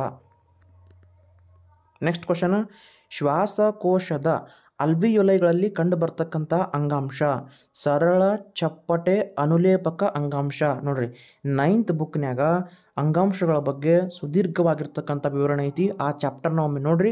ಅಲ್ಲಿನೂ ಏನು ಮಾಡ್ತೈತಿ, ಒಂದ್ಸಲ ಕೆಲವೊಂದು ಕ್ವಶನ್ಗಳು ಕೇಳ್ತಾನ. ಚಪ್ಪಟೆ ಅನುಲೇಪಿತ ಅಂಗಾಂಶ ಕೇಳ್ತಾನ. ಹೌದಾ, ಕೆಲವೊಂದು ಸಲ ಗ್ರಂಥಿಗಳ ಬಗ್ಗೆ ಕೇಳ್ತಾನ. ನೋಡ್ರಿ, ನಾನು ನಿಮಗೆ ಪ್ರತಿಯೊಂದು ಗ್ರಂಥಿಯ ಬಗ್ಗೆ ಹೋದ ಕ್ಲಾಸ್ನಲ್ಲಿ ವಿವರಣೆ ಕೊಟ್ಟಿನಿ. ಇಲ್ಲಿ ನಾನು ಪ್ರತಿಯೊಂದು ಆ ಒಂದು ಹೋಲ್ ಚಾಪ್ಟರ್ ರಿಪೀಟ್ ಮಾಡ್ಬೇಕಾಗ್ತದೆ. ಅದಕ್ಕೆ ನಿಮಗೆ ನಾನು ಎಲ್ಲಿ ಕೇಳೋಣ, ಯಾವ ಚಾಪ್ಟರ್ನ ಕೇಳೋಣ ಅಂತ ಹೇಳ್ಬಿಡ್ತೀನಿ. ಆ ಒಂದು ಚಾಪ್ಟರ್ ನೀವು ಓದ್ಕೊಂಡ್ಬಿಡ್ರಲ್ಲಿ. ಶ್ವಾಸಕೋಶದ ಅಲ್ವಿಯೋಲೈಗಳಲ್ಲಿ ಕಂಡು ಬರ್ತಕ್ಕಂಥ ಅಂಗಾಂಶ ಎಂಥ ಅಂಗಾಂಶ ಅಂತಂದ್ರೆ ಸರಳ ಚಪ್ಪಟೆ ಅನುಲೇಪಕ ಅಂಗಾಂಶ. 9th ಬುಕ್ನಾಗ ಈ ಕ್ವಶನ್ ಆನ್ಸರ್ ಐತಿ. ಆರಾಮಾಗಿ ನೀವು ನೋಟ್ಸ್ ಪ್ರಕಾರ ಅದನ್ನು ಓದ್ಕೊಂಡ್ಬಿಡ್ರಿ. ಓಕೆ, ಯಾಕಂದ್ರೆ ಭಾಳ ಬರ್ತಾವೆ ಪ್ರತಿಯೊಂದು ಅನುಲೇಪಕ ಅಂಗಾಂಶ, ಚಪ್ಪಟೆ ಅಂಗಾಂಶ. ಹೌದಾ, ನಮ್ಮ ಅಂಗಾಂಶಗಳಲ್ಲಿನೇ ಹಲವಾರು ಪ್ರಕಾರಗಳನ್ನು ನಾವೇ ಮಾಡ್ತಾ ಹೋಗ್ತೀವಿ. ಹೌದಾ, ಇಲ್ಲಿ ನೋಡ್ರಿ, ಈ ಕೆಳಗಿನವುಗಳಲ್ಲಿ 3 ಕೋಣೆಗಳುಳ್ಳ ಹೃದಯವನ್ನು ಒಳಗೊಂಡಿರುವ ಗುಂಪು. ಎಂಥ ಗುಂಪು? 3 ಕೋಣೆ ಅಂತಂದ್ರೆ ನೆಲಗಪ್ಪೆ ಮತ್ತು ಹಾವು. ಹೌದಾ, ಯಾವ್ಯಾವು ಎಷ್ಟೆಷ್ಟು ಕೋಣೆಗಳನ್ನು ಹೊಂದಿರ್ತಾವೆ ಅಂತ ಕೇಳ್ತಾ ಬರ್ತಾನೆ. ಭಾಳ ಸರಳ ಐತಿ. ನೀವು ನೋಡಿದ ತಕ್ಷಣ ಎಕ್ಸಾಂಪಲ್ ಗೊತ್ತಾಗ್ತೈತಿ. ಮನುಷ್ಯರದು 4 ಕೋಣೆ, ಮೊಸಳೆದು 4 ಕೋಣೆ. ಹೌದಾ, ಇಲ್ಲಿ ನೆಲಗಪ್ಪೆ ಅಂತಕ್ಕಂಥದ್ದು ಮತ್ತು ನೆಲಗಪ್ಪೆ ಮತ್ತು ಹಾವು ಇದು ಎಂಥ ಒಂದು ಎಷ್ಟು ಕೋಣೆಯ ಚೇಂಬರ್ ಅದಾವ್ರಿ ಸರ್ ಅಂತಂದ್ರೆ ಅದಕ್ಕೆ 3 ಕೋಣೆಯ ಹೃದಯವನ್ನು ಹೊಂದಿದೆ. ಓಕೆ, ವೀರ್ಯಾಣುಗಳು ಎಲ್ಲಿ ಉತ್ಪತ್ತಿ ಆಗ್ತವ? ತುಂಬ ಸರಳವಾಗಿರ್ತಕ್ಕ ಹೇಳಿನಲ್ಲ, ಗ್ರಂಥಿಯಗಳ ಮೇಲೆ ಒಂದು ಪ್ರಶ್ನೆಯನ್ನು ಫಿಕ್ಸ್ ಆಗಿ ಕೇಳ್ತಾನ. Pituitary gland, thymus, hypothyroid, thyroid. ಹೌದಾ, ಆಮೇಲೆ ಪೀನಿಯಲ್ ಗ್ಲ್ಯಾಂಡ, ಆಮೇಲೆ ಪೆನ್ಕ್ರಿಯಾಸ್. ತದನಂತರ ಇದು ಯಾವುದು ಗ್ರಂಥಿಗಳ ವೃಷಣಗಳು, ಓರಿಸ್, ಗೋನಾಡ್ಸ್ ಬಗ್ಗೆ. ಹೌದಾ, ಈ ರೀತಿ ಗ್ರಂಥಿಗಳ ಮೇಲೆ ಒಂದು ಕ್ವಶನ್ ಫಿಕ್ಸ್ ಕೇಳ್ತಾನ. ಅದನ್ನೊಂಚೂರು ನಾನು ಹೋದ ಕ್ಲಾಸ್ನಲ್ಲಿ ಹೌದಾ ಪೇಪರ್ 1ನಲ್ಲಿ ಬಿಡಿಸೋ ಮುಂದೆ ನಿಮಗೆ ಇಡೀ ಒಂದು ಗ್ರಂಥಿಗಳ ಬಗ್ಗೆ ಮಾಹಿತಿಯನ್ನು ಕೊಟ್ಟೇ ಬಿಟ್ಟಿನಿ. ಇಲ್ಲಿ ವೀರ್ಯಾಣುಗಳು ಇಲ್ಲಿ ಉತ್ಪತ್ತಿ ಆಗ್ತವಂತಂದ್ರೆ ವೃಷಣಗಳಲ್ಲಿ. ಹೌದಾ, ಗಂಡಿನ ಒಂದು ರೀಪ್ರೊಡಕ್ಷನ್ ಸಿಸ್ಟಮ್ನಲ್ಲಿ ಬರ್ತಕ್ಕಂಥ ಚಾಪ್ಟರ ವೃಷಣದಲ್ಲಿ ಉತ್ಪತ್ತಿ ಆಗ್ತವ. ವೃಷಣ. ಹೌದಾ, ಇನ್ನು ಮತ್ತೆ ಏನು ಕೇಳ್ಬೋದು ಅಂತಂದ್ರೆ ಇದರ ಕ್ವಶನ್ ಈಸ್ಟ್ರೋಜನ್ ಮತ್ತು ಟೆಸ್ಟೋಸ್ಟೆರಾನ್ ಬಗ್ಗೆ ಕ್ವಶನನ್ನು ಕೇಳ್ತಾ ಬರ್ತಾನೆ. ಕ್ವಶನ್ ಕೇಳೋಣ, ಆ ಒಂದು ಹಾರ್ಮೋನ್ಗಳ ಬಗ್ಗೆ ಮಾಹಿತಿ ನಮಗೆ ಇರಬೇಕಾಗ್ತೈತಿ. ಹೌದಾ, ಟೆಸ್ಟೋಸ್ಟೆರಾನ್ ಮತ್ತು ಈಸ್ಟ್ರೋಜನ್ಗೆ ಸಂಬಂಧಪಟ್ಟಂತೆ ಹೋದ ಕ್ಲಾಸ್ನಾಗ ಇದ್ರ ಬಗ್ಗೆ ನಾನು ಈಗಾಗಲೇ ಚರ್ಚೆ ಮಾಡೀನಿ. ತುಂಬ ಓಕೆ, ಬೇಕಂದ್ರೆ ಈಗ ಒಂದು ಸ್ವಲ್ಪ ಚಿಕ್ಕದಾಗಿರ್ತಕ್ಕಂಥ ಮಾಹಿತಿ ನಿಮಗೆ ಕೊಟ್ಬಿಡ್ತೀನಿ. ಅಂದ್ರೆ ಕ್ವಶನ್ ಕೇಳ್ತಾನೆ, ತುಂಬ ಸಲ ಕ್ವಶನ್ ಕೇಳೋಣ. ಗ್ರಂಥಿಗಳಿಗೆ ಬಂದಾಗ ಗ್ಲ್ಯಾಂಡ್ಸನ್ನು ಎಕ್ಸೋಕ್ರೈನ್, ಎಂಡೋಕ್ರೈನ್ ಆ್ಯಂಡ್ ಹೆಟ್ರೋಕ್ರೈನ್ ಅಂತೇಳಿ ನಾವು ವಿಂಗಡಣೆ ಮಾಡ್ಕೊತ ಬರ್ತೀವಿ. ಇಲ್ಲಿ ಎಕ್ಸೋಕ್ರೈನಲ್ಲಿ ಸಲೈವರಿ ಅಂದರೆ ಬಾಯಾಗಿರುವುದು, ಗ್ಯಾಸ್ಟ್ರಿಕ್ ಹೊಟ್ಟೆಯಾಗಿರುವುದು, ಹೌದಾ. ಇಂಟೆಸ್ಟೈನಲ್ ಅಂತಂದ್ರೆ ಕರುಳಿನಲ್ಲಿರ್ತಕ್ಕಂಥ ಗ್ರಂಥಿಗಳು, ಸ್ವ್ಯಾಟ್ ಲ್ಯಾಂಡ್ಸ್ ಅಂತಂದ್ರೆ ಆಮೇಲೆ ಲೈಕ್ರಮೈಲ್ ಕಣ್ಣೀರು ಅವು ಇವು ಬರ್ತಾವೆ ನೋಡ್ರಿ, ಅಲ್ಲಿ ಬರ್ತದ ಲೀವರ. ಓಕೆ, ಇದನ್ನು ಏನು ಇವು ಎಲ್ಲವೂ ಯಾವುವು ಎಕ್ಸೋಕ್ರೈನ್ ಅಂತ ಕರಿತೀವಿ. ಎಂಡೋಕ್ರೈನಿಗೆ ಬಂದಾಗ ಪೀನಿಯಲ್ ಗ್ರಂಥಿ ಫಸ್ಟ್ ಬರ್ತೈತಿ, ಮಾನವನ ಮೂರನೇ ಕಣ್ಣು ಅಂತ ಕರಿತೀವಿ, ಅತಿ ಚಿಕ್ಕ ಗ್ರಂಥಿ ಅಂತ ಕರಿತೀವಿ. ಇನ್ನು ಹೈಪೋಥಾಲಮಸ್ ಮಾಸ್ಟರ್ ಆಫ್ ಗ್ಲ್ಯಾಂಡ್ಸ್ ಅಂದ್ರೆ ಎಲ್ಲ ಒಂದು ಗ್ಲ್ಯಾಂಡ್ಗಳ ಮಾಸ್ಟರ್ ಯಾವುದಂತಂದ್ರೆ ಹೈಪೋಥಾಲಮಸ್ ಅಂತ ಕರಿತೀವಿ, ಹೌದಾ. ನೆಕ್ಸ್ಟ್ ಪಿಟ್ಯೂಟರಿ ಗ್ರಂಥಿಗಳ ರಾಜ ಅಂತ ಕರಿತೀವಿ. ಆಮೇಲೆ ಥೈರಾಯ್ಡ್ ಗ್ರಂಥಿ ಎರಡನೇ ದೊಡ್ಡ ಗ್ರಂಥಿ ಅಂತ ಕರಿತೀವಿ ಥೈರಾಯ್ಡ್ ಗ್ರಂಥಿಯನ್ನು. ಓಕೆ, ಈ ಒಂದು ಥೈರಾಯ್ಡ್ ಗ್ರಂಥಿಯಿಂದ ಥೈರಾಕ್ಸಿನ್ ಅಂತಕ್ಕಂಥ ಹಾರ್ಮೋನ್ ಬಿಡುಗಡೆ ಆಗ್ತೈತಿ. ಆ ಒಂದು ಥೈರಾಕ್ಸಿನ್ ಹಾರ್ಮೋನು ಅಧಿಕ ಬಿಡುಗಡೆ ಆದ್ರೆ ಮನುಷ್ಯನಲ್ಲಿ ಗ್ರೇವಿಯಸ್ ಅಂತಕ್ಕಂಥ ರೋಗ ಬರ್ತೈತಿ. ಕಮ್ಮಿ ಬಿಡುಗಡೆ ಆದ್ರೆ ಮಿಕ್ಟೋಡಿಯಾ ಅಂತಕ್ಕಂಥ ರೋಗ ಬರ್ತೈತಿ, ಅಥವಾ ಗಳಗಂಡ ರೋಗ. ಮಿಕ್ಟೋಡಿಯಾ ಮತ್ತು ಗಳಗಂಡ ರೋಗನೂ ಇದಕ್ಕೆ ಸಂಬಂಧಪಟ್ಟಿರ್ತಕ್ಕಂಥನೇ ಒಂದು ರೋಗ. ಇನ್ನು ಪ್ಯಾರಾಥೈರಾಯ್ಡ್ ಗ್ಲ್ಯಾಂಡ್ ಬರ್ತದ. ಪ್ಯಾರಾಥೈರಾಯ್ಡ್ ಗ್ಲ್ಯಾಂಡ್ ಆಗಿಂದ ಥೈಮಸ್ ಗ್ಲ್ಯಾಂಡ್ ಬರ್ತೈತಿ. ಇದು ಹೃದಯದ ಪಕ್ಕದಲ್ಲಿ ಕಂಡು ಬರ್ತಕ್ಕಂಥ ಒಂದು ಗ್ಲ್ಯಾಂಡ್ ಅಂತ ಕರಿತೀವಿ. ಇದು ಟಿ ಲಿಂಫೋಸೈಟ್, ನಮ್ಮ ಮಾನವನ ದೇಹದಲ್ಲಿರ್ತಕ್ಕಂಥ ಟಿ ಲಿಂಫೋಸೈಟ್ಗಳಿಗೆ ನಿಯಂತ್ರಣ ಮಾಡ್ತೈತಿ. ಅಂದರೆ ಟಿ ಲಿಂಫೋಸೈಟ್ ಏನು ಮಾಡ್ತಾವ, ರೋಗ ನಿರೋಧಕವಾಗಿ ನಮ್ಮ ದೇಹದಲ್ಲಿ ಕೆಲಸ ಮಾಡ್ತಾವ, ಭ್ರೂಣದ ಪದರಿನಿಂದ ಬಿಡುಗಡೆಗೊಳ್ತಾವ. ಓಕೆ, ಇನ್ನು ಎಡ್ರಿನಲ್ ಗ್ರಂಥಿಯಲ್ಲಿ ಕಂಡು ಬರ್ತದ್ರಿ, ಮೂತ್ರಜನಕಾಂಗದ ಮೇಲೆ ತ್ರಿಕೋನಾಕಾರದಲ್ಲಿ ಕಂಡು ಬರ್ತಕ್ಕಂಥ ಗ್ರಂಥಿ. ಓಕೆ, ನೆಕ್ಸ್ಟ್ ಗೋನಾಡ್ಸ್ ಬಗ್ಗೆ ಇಲ್ಲಿ ಕೇಳೋಣ ಕ್ವಶನ್, ಅದಕ್ಕೆ ಫಾಸ್ಟ್ ಹೇಳಿದೆ ಇಲ್ಲಿಕಂದ್ರೆ ಪ್ರತಿಯೊಂದು ಮತ್ತು ಇದು ಕ್ಲಾಸ್ ಬಂತಂದ್ರೆ ಮತ್ತೆ ಆ ಒಂದು ಗ್ರಂಥಿಗಳ ಮೇಲೆ ಕ್ವಶನ್ ಕೇಳಿದ್ರೆ ಪೂರ್ತಿ ಚಾಪ್ಟರ್ನೇ ರಿಪೀಟ್ ಮಾಡಿಬಿಡ್ತೀನಿ. ನೋಡಿರಿ, ಗೋನಾಡ್ಸ್ ಬಗ್ಗೆ ಟೆಸ್ಟೀಸ್, ಹೌದಾ. ಟೆಸ್ಟೋಸ್ಟಿರಾನ್ ಬಗ್ಗೆ ಕ್ವಶನ್ ಕೇಳ್ತಾನೆ. ಈ ಒಂದು ಟೆಸ್ಟೋಸ್ಟಿರಾನ್ ಎದ್ರಾಗ ಬರ್ತಾವ, ಗಂಡಿನ ಪ್ರಾಥಮಿಕ ಮತ್ತು ದ್ವಿತೀಯ ಲಕ್ಷಣಗಳನ್ನ ನಿಯಂತ್ರಿಸ್ತೈತಿ. ಅಂದ್ರೆ ಎಲ್ಲ ಗಡ್ಡ ಮೀಸೆ ನಮ್ಮ ಮನುಷ್ಯ ಅಂದ್ರೆ ಗಂಡಿನಲ್ಲಿ ಬದಲಾಗ್ತಕ್ಕಂಥ ಎಲ್ಲ ಫಿಸಿಕಲಿ ಬದಲಾವಣೆಗಳಿಗೆ ಇದು ಟೆಸ್ಟೋಸ್ಟಿರಾನ್ ಬಹಳ ಮುಖ್ಯ ಆಗ್ತೈತಿ. ಇನ್ನು ಓವರೀಸ್ ಹೆಣ್ಮಕ್ಳಿಗೆ ಕಂಡು ಬರ್ತದ, ಹೆಣ್ಣಿನ ಪ್ರಾಥಮಿಕ ಮತ್ತು ದ್ವಿತೀಯ ಲೈಂಗಿಕ ಲಕ್ಷಣಗಳನ್ನ ನಿಯಂತ್ರಿಸ್ತೈತಿ. ನೋಡ್ರಿ, ಈಸ್ಟ್ರೋಜನ್ ಕಂಡು ಬರುವುದು ಹೆಣ್ಣು ಮಕ್ಕಳಲ್ಲಿ. ಆಮೇಲೆ ಪೆನ್ಕ್ರಿಯಾಸ್ ಬಹಳ ಮುಖ್ಯ, ಮಿಶ್ರ ಗ್ರಂಥಿ ಅಂತ ಕರಿತೀವಿ. ಯಾಕ್ರಿ ಸರ್ ಇದು ಮಿಶ್ರ ಗ್ರಂಥಿ ಅಂತ ಕರಿತೀವಿ ಅಂದ್ರೆ ನಳಿಕಾ ಹಾಗೂ ನಿರ್ನಾಳ ಗ್ರಂಥಿಯಾಗಿ ಎರಡು, ಹೌದಾ. ಎಕ್ಸೋಕ್ರೈನ್ ಮತ್ತು ಎಂಡೋಕ್ರೈನ್ ಗ್ಲ್ಯಾಂಡ್ ಮೂಲಕ ಇದು ಕಾರ್ಯವನ್ನು ನಿರ್ವಹಿಸ್ತೈತಿ. ಇದಕ್ಕೆ ಏನು ಮಾಡ್ತೀವಿ ನಾವು, ಮಿಶ್ರ ಗ್ರಂಥಿ ಅಂತ ಕರಿತೀವಿ. ಇಷ್ಟು ಮಾಹಿತಿ ಸಾಕು ನೋಡ್ರಿ, ಎಷ್ಟು ಚಂದ ಇದು ಮಾಹಿತಿ ಇದು. Okay, next question. ಓಕೆ, ನೋಡ್ರಿ, ಒಂದು ಕ್ವಶನ್ ಬಂತಂದ್ರೆ ಅದಕ್ಕೆ ನೋಡ್ರಿ ಇಲ್ಲಿ ಬಂದದಲ್ಲ ಗ್ರಂಥಿಗಳ ಬಗ್ಗೆ, ಹೌದಾ. ಪ್ರೊಸ್ಟೇಸ್ ಗ್ರಂಥಿ, ವಿರ್ಯಾಳ, ವೃಷಣ, ಮೂತ್ರಕೋಶ ಎಲ್ಲವೂ ರಿಪೀಟ್ ಆದವು ನಮಗೆ, ಹೌದಾ. ಗ್ರಂಥಿಗಳ ಮೇಲೆ ಕ್ವಶನ್ಗಳನ್ನು ಹೆಂಗೆ ಬೇಕಾದಂಗೆ ಅಪ್ಲೈ ಮಾಡಿ ಕೇಳ್ಕೊತಾ ಬರ್ತಾನೆ. ನೆಕ್ಸ್ಟ್ ಕ್ವಶನ್ ನೋಡ್ರಿ, ಪರಾವರ್ತಿತ ಚಾಪದಲ್ಲಿ ಸಂದೇಶಗಳು ಸಾಗುವ ಸರಿಯಾದ ಅನುಕ್ರಮಣಿಕೆ. ಇದು 2014 ಕ್ವಶನ್ ರಿಪೀಟ್ ಆಗೈತಿ. ಹೆಂಗೈತಿ, ಸೇಮ್ ರಿಪೀಟ್ ಆಗಿತ್ತು ಕ್ವಶನ್ ಇದು. ಪರಾವರ್ತಿತ ಚಾಪದಲ್ಲಿ ಸಂದೇಶಗಳು ಸಾಗ್ತಕ್ಕಂಥ ಸರಿಯಾದಂಥ ಅನುಕ್ರಮಣಿಕೆ ಹೆಂಗ್ರಿ ಅಂತಂದ್ರೆ ಗ್ರಾಹಕಗಳು, ಜ್ಞಾನವಾಹಿ ನರಕೋಶ, ಮೆದುಳು ಬಳ್ಳಿ ಸಂಬಂಧ ಕಲ್ಪಿಸುವ ನರಕೋಶ, ಕ್ರಿಯಾವಾಹಿ ನರಕೋಶ ಮತ್ತು ಕಾರ್ಯನಿರ್ವಾಹಕ. ಇಷ್ಟು ನಿಮಗೆ ನೆನಪಿದ್ರೆ ಸಾಕು. Okay, next question. ಹೊಂದಿಸಿ ಬರೆಯಿರಿ ಅಂತ ಕೊಟ್ಟಾನ, ನಾನು ಈಗಾಗಲೇ ಹೊಂದಿಸಿ ಬಿಟ್ಟಿನಿ ಅವಕರನ್ನ. ಕಪ್ಪೆಯ ಹಾಗೂ ಪಕ್ಷಿಯ ಮುಂಗಾಲುಗಳು ರಚನಾರೂಪಿ ಅಂಗಗಳು ಅಂತ ಕರಿತೀವಿ, ಹೌದಾ. ಕಪ್ಪೆಯ ಮತ್ತು ಪಕ್ಷಿಯ ಮುಂಗಾಲುಗಳು ಎಂಥವ್ರಿ ಸರ, ರಚನಾರೂಪಿ ಅಂಗಗಳು. ಬಾವಲಿಯ ರೆಕ್ಕೆ ಮತ್ತು ಹಕ್ಕಿಯ ರೆಕ್ಕೆ ಕಾರ್ಯಾನುರೂಪಿ ಅಂಗಗಳು ಅಂತ ಕರಿತೀವಿ. ಜೀವಿಗಳ ಸಂರಕ್ಷಿಸಲ್ಪಟ್ಟಂಥ ಅವಶೇಷಗಳನ್ನು ಪಳಿಯುಳಿಕೆಗಳು ಅಂತೇಳಿ ಕರಿತೀವಿ. ಇಷ್ಟು ನಾನು ಹೊಂದಿಸೇ ಬಿಟ್ಟಿನಿ, ನೀವು ಒಂದ್ಸಲ ರಿವಿಷನ್ ಮಾಡ್ಕೊಂಡ್ಬಿಡ್ರಿ, ಎಷ್ಟು ಇದಕ್ಕೆ ಮಾಹಿತಿ ಸಾಕು. Okay, next question. ಹಿಡಿಕೆ ಮುರಿದ ಲೋಟವನ್ನು ಪಕ್ಷಿಗಳಿಗೆ ಆಹಾರ ಉಣಿಸಲು ಬಳಸಬಹುದು. ಅಂದ್ರೆ ಹಿಡಿಕೆ ಮುರಿದಿರ್ತಕ್ಕಂಥ ಲೋಟಗಳನ್ನು ನಾವು ಉಪಯೋಗ ಮಾಡಿಕೊಂಡು ಪಕ್ಷಿಗಳಿಗೆ ಆಹಾರ ಕೊಡೋಕೆ ನಾವು ಅದನ್ನು ವಾಪಸ್ ಬಳಸಾಕತ್ತೀವಿ ಅಂತಂದ್ರೆ ಅದನ್ನು ನಾವು ಮರು ಉದ್ದೇಶ ಮಾಡಾಕತ್ತೀವಿ. ಯಾಕಂದ್ರೆ ಪರಿಸರ ಸಮತೋಲನ ಚಾಪ್ಟರ್ದಾಗ ಬರ್ತಿದ್ವಿ ನಾವು ಯಾವ ರೀತಿ ಎನ್ವೈರ್ಮೆಂಟ್ನ ಅಂದ್ರೆ ಅಲ್ಲಿರ್ತಕ್ಕಂಥ ವಸ್ತುಗಳನ್ನು ಪದೇ ಪದೇ ಬಳಸಬೇಕು, ಹೌದಾ. ಕೆಲವೊಂದಿಷ್ಟು ಪ್ಲಾಸ್ಟಿಕ್ ಇರ್ತಾವೆ, ಎಷ್ಟೋ ವಸ್ತುಗಳು ಇರ್ತಾವೆ, ಅದನ್ನು ಮರು ಬಳಕೆ ಮಾಡಬೇಕು, ರೀಸೈಕ್ಲಿಂಗ್ ಮಾಡಬೇಕು ಎಂತಕ್ಕಂಥದ್ದು, ಮಿತ ಬಳಕೆಯನ್ನು ಮಾಡಬೇಕು. ಏನೇನು ಯಾವ್ಯಾವ ವಸ್ತುಗಳನ್ನು ಮಿತ ಬಳಕೆ ಮಾಡಬೇಕು, ಯಾವ್ಯಾವ ವಸ್ತುನ ಮರು ಉದ್ದೇಶದಿಂದ ಮಾಡಬೇಕು, ಯಾವ್ಯಾವುದನ್ನು ಮತ್ತೆ ಏನು ಮಾಡಬೇಕು, ಮರು ಚಕ್ರೀಕರಣ ಆಗ್ತಾವ ಅಂತಕ್ಕಂಥದ್ದು ನಮಗಲ್ಲಿ ಗೊತ್ತಾಕೋದು ಬರ್ತೈತಿ. ನಾವು ಇಲ್ಲಿ ಹಿಡಿಕೆ ಲೋಟವನ್ನು ಪಕ್ಷಿಗಳಿಗೆ ಆಹಾರ ಉಣಿಸಕ್ಕೆ ನಾವು ಬಳಸಾಕತ್ತೀವಿ ಅಂತಂದ್ರೆ ನಾವು ಅದಕ್ಕೆ ಮರು ಉದ್ದೇಶಕ್ಕೋಸ್ಕರ ನಾವು ಅದನ್ನು ಬಳಸಾಕತ್ತೀವಿ. ಓಕೆ, ಮಾನವನ ಜಠರದ ಗೋಡೆಯಲ್ಲಿ ಕಂಡು ಬರ್ತಕ್ಕಂಥ ಜಠರ ಗ್ರಂಥಿಗಳು ಕ್ವಶನ್ ಆಗೈತಿ. ಹೈಡ್ರೋಕ್ಲೋರಿಕ್ ಆಸಿಡ್ ಬರ್ತೈತಿ, HCl, ಪೆಪ್ಸಿನ, ಲೊಳೆ ಅಂತಕ್ಕಂಥದ್ದು, ಹೌದಾ. ಮಾನವನ ದೇಹಕ್ಕೆ ಸಂಬಂಧಪಟ್ಟಂಥ ಅಂದ್ರೆ ಜೀರ್ಣಕ್ರಿಯೆಗೆ ಸಂಬಂಧಪಟ್ಟಂಥ ಒಂದು ಕ್ವಶನ್ ಫಿಕ್ಸ್ ಕೇಳ್ತಾನ. ವೇಗವಾಗಿ ಅದಕ್ಕೆ ಸಂಬಂಧಪಟ್ಟಂಥ ವಿವರಣೆ ನೋಡ್ಕೊಂಡ್ಬಿಡೋಣ. ನೋಡ್ರಿ, ಇಲ್ಲಿ ಮಾನವನಲ್ಲಿ ಪೋಷಣೆ ನಮ್ಮ ಜೀರ್ಣಕ್ರಿಯೆ ಹೆಂಗೆ ಸಾಕ್ತೈತಿ ಅಂತಂದ್ರೆ ಬಾಯಿ, ಗಂಟಲು, ಅನ್ನನಾಳ, ಉದರ, ಸಣ್ಣ ಕರಳು ಮತ್ತು ದೊಡ್ಡ ಕರಳಿನ ಮೂಲಕ ಸಾಕ್ತೈತಿ. ಸ್ವಲ್ಪ ಮಂಜೈತಿ, ಪೆನ್ಲಿಂತ ಬರ್ದಿ ನೋಡ್ಸ, ಬಟ್ ನಾವು ಬಾಯಿಲಿಂತ ಓದೋ ಮುಂದೆ ಗೊತ್ತಾಗ್ತೈತಿ. ನೋಡ್ರಿ, ಬಾಯಿಯಲ್ಲಿ ಲಾಲಾರಸ ಇರ್ತದ. ಆ ಲಾಲಾರಸದಿಂದ ಜಗಿಯಲ್ಪಡ್ತೈತಿ ಆಹಾರವು. ಮೆದುವಾಗುವುದು ಇದನ್ನು ಬೋಲಸ್ ಅಂತ ಕರಿತೀವಿ. ಇಲ್ಲಿ ಅಮೈಲಸ್ ಕಿಣ್ವ ಪಿಷ್ಟವನ್ನು ಮಾಲ್ಟೋಸ್ ಆಗಿ ವಿಭಾಗ ಮಾಡ್ತೈತಿ. ಪ್ರತಿಯೊಂದು ಮಾಹಿತಿ ಅಷ್ಟೇ ಇಂಪಾರ್ಟೆಂಟಾ ನೋಡಿರಿ. ಇನ್ನು ಗಂಟಲಿಗೆ ಬಂದಾಗ ಅಲ್ಲಿಂದ ಗಂಟಲಿಗೆ ಹೋಗ್ತೈತಿ. ಬೋಲಸ್ ಗಂಟಲನ್ನು ಪ್ರವೇಶಿಸುವುದು ಅಂದ್ರೆ ನಾವು ಆಹಾರವನ್ನು ಜಗದು ಏನು ಆಹಾರದ ಉಂಡೆಗಳು ಒಳಗೆ ಹೋಗ್ತಾವಲ್ಲ ಅದನ್ನು ಬೋಲಸ್ ಅಂತ ಕರಿತೀವಿ. ಅದು ನಮ್ಮ ಗಂಟಲಿನ ಒಳಗೆ ಹೋದಾಗ ಎಪಿಗ್ಲಾಟಿಸ್ ಎಂಬ ಅಂಗಾಂಶ ಬೋಲಸ್ ಶ್ವಾಸನಾಳಗಳನ್ನು ಸೇರುವುದನ್ನು ತಡಿತೈತಿ. ಅಂದ್ರೆ ಅದು ಸೇದ ನೇರ ಹೊಟ್ಟೆಗೆ ಹೋಗುವಂಗೆ ಆ ಒಂದು ನಾಳ ನೋಡ್ಕೊತದ. ಇನ್ನು ನಾವು ತಿಂದಂಥ ಆಹಾರ ಮತ್ತೆ ಹೆಂಗೆ ಬರ್ತೈತ್ರಿ ಸರ್ ಅಂತಂದ್ರೆ ಪ್ಯಾರಿಸ್ಟಾಲ್ಟಿಕ್ ಚಲನೆ. ಭಾಳ ಸಲ ಸೆಂಟ್ರಲ್ ಗೌರ್ಮೆಂಟ್ ಎಕ್ಸಾಮ್ ಕಾಂಪಿಟೇಟಿವ್ ಎಕ್ಸಾಮ್ದಾಗ ಇರ್ತಕ್ಕಂಥ ಕ್ವಶನ ಪ್ಯಾರಿಸ್ಟಾಲ್ಟಿಸ್ ಚಲನೆಯ ಮೂಲಕ ಬೋಲಸ ಅನ್ನನಾಳಕ್ಕೆ ಪ್ರವೇಶ ಮಾಡ್ತೈತಿ.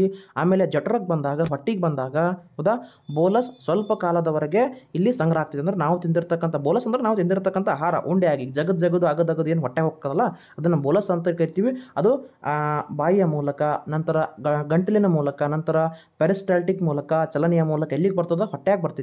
ಹೊಟ್ಟೆ ಅಂದ್ರೆ ನಾವು ಜಠರ ಅಂತ ಕರಿತೀವಿ. ಇಲ್ಲಿ ಬೋಲಸ್ ಸ್ವಲ್ಪ ಕಾಲದವರೆಗೆ ಸಂಗ್ರಹ ಮಾಡ್ತೈತಿ. ಸಂಗ್ರಹ ಆಗಿಂದ ಜಠರವು ಇದನ್ನು ಈ ರಸವನ್ನು ಸ್ರವಿಸ್ತದ. HCl ಅಂತಕ್ಕಂಥದ್ದು ಭಾಳ ಮುಖ್ಯ. HCl ಅಲ್ಲಿ ಕಂಡು ಬರ್ತೈತಿ. ಕ್ವಶನ್ ಇದೇ ಕೇಳಾನಿಕ್ಸ್ ಅದು ನಮಗೆ. ಈ HCl ಏನು ಮಾಡ್ತೈತಿ ಆಹಾರ ಮತ್ತು ನೀರಿನ ಮೂಲಕ ಪ್ರವೇಶಿಸುವ ಸೂಕ್ಷ್ಮ ಜೀವಿಗಳನ್ನು ನಾಶ ಮಾಡ್ತೈತಿ. ಹೈಡ್ರೋಕ್ಲೋರಿಕ್ ಆಸಿಡ್ ಅಂತ ಕರಿತೀವಿ.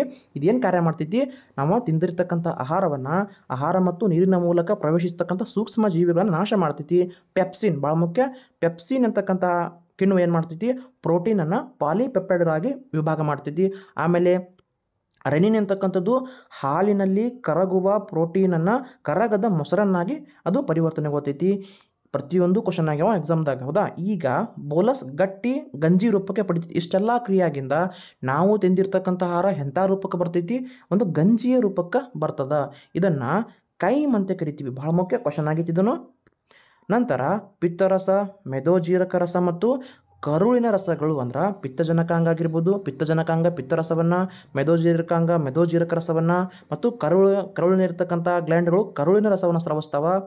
ಇವು ಕೈಮನ್ನು ಪಚನ ಕ್ರಿಯೆಗೆ ಒಳಪಡಿಸ್ತೈತಿ. ಅಂದ್ರೆ ಗಂಜಿಯಾಗಿದ್ದು ಕೈಮ್ ಆಗ್ತೈತಿ. ಕೈಮನ್ನು ಮತ್ತೆ ಪಚನ ಕ್ರಿಯೆಗೆ ಒಳಪಡಿಸ್ತೈತಿ. ಪಿತ್ತರಸ ಮತ್ತು ಯಕೃತ್ತು ಏನು ಮಾಡ್ತಾವ್ರಿ ಸರ್ ಅಂತಂದ್ರೆ ನಂತರ ಪಿತ್ತಕೋಶದಲ್ಲಿ ಸಂಗ್ರಹವಾಗಿರ್ತಕ್ಕಂಥ ಕೊಬ್ಬನ್ನು ಹೌದಾ ಎಮಲ್ಸಿಫಿಕೇಶನ್ ಮೂಲಕ ಸಣ್ಣ ಕಣಗಳನ್ನಾಗಿ ವಿಭಾಗ ಮಾಡ್ತೈತಿ. ಮತ್ತೆ ಆಹಾರ ಏನಾಗ್ತೈತಿ ಇಲ್ಲಿ ಸಣ್ಣ ಕಣಗಳಾಗಿ ವಿಭಾಗ ಆಗ್ತೈತಿ. ಮೆದೋಜೀರಕ ರಸ ಏನು ಮಾಡ್ತೈತಿ ಅಮೈಲಸನ್ನು ಪ್ರೋಟಿಯೇಸ್ ಲೈಪೇಸ್ ಆಗಿ ಬದಲಾವಣೆ ಮಾಡ್ತೈತಿ.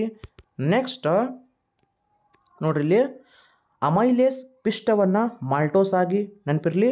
ಅಮೈಲೇಸ್ ಪಿಷ್ಟವನ್ನು ಮಾಲ್ಟೋಸ್ ಆಗಿ ಆಮೇಲೆ ಪ್ರೋಟಿಯೇಸ್ ಅಂತಕ್ಕಂಥ ಕಿಣ್ವ ಪಾಲಿಪೆಪ್ಟೈಡನ್ನು ಚಿಕ್ಕ ಪೆಪ್ಟೈಡ್ಗಳನ್ನಾಗಿ ತುಂಡರಿಸ್ತೈತಿ. ನೋಡ್ರಿ ಇನ್ನೊಂದ್ಸಲ ಹೇಳ್ತೀನಿ.